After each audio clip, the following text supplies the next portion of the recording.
الحمد لله الحمد لله الحمد لله بعد معاناة، ولكن كنت متيقن بأن المغرب والسنغال في لا فينال واللقب مغربي، رغم أن فيكم يا صحافة زيكو يا حفيظ الدراجية كل شيء. ولكن شوف اش درت لكم صحافة زيكو باش تعرفوا بلا فؤاد. شوف ها كتبناها لكم هنا صحافة زيكو، ها شفتوا، ها هي صحافة زيكو، صافي هذه تهنا ودرك صحافة زيكو راه كتبتها لكم هنا. شفتوا نتوما صحافة زيكو، انا كتبتها لكم اليوم هنا في التريكو. اليوم يا صحافة زيكو غادي نبهدلكم. الحمد لله الحمد لله، انتصار كبير وفي مقابله ماراثونيه. هنا اليوم خرجوا قولوا لنا واش تكاين. عليك تدخل صحافه زيكو هنا في التريكو، ونشكر السي سعيد. المهم بعد غادي نقول لكم شكون هما اللي داروا لي هذا الكادو هذو، بارك الله فيهم. من بعد غادي ندير عليهم فيديو. المهم الف مبروك الانتصار بجداره واستحقاق.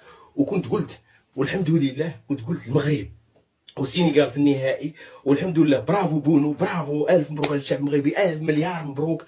واش هاد نيجيريا هبلت، والركراكي برافو عليك الركراكي، الجمهور برافو عليه.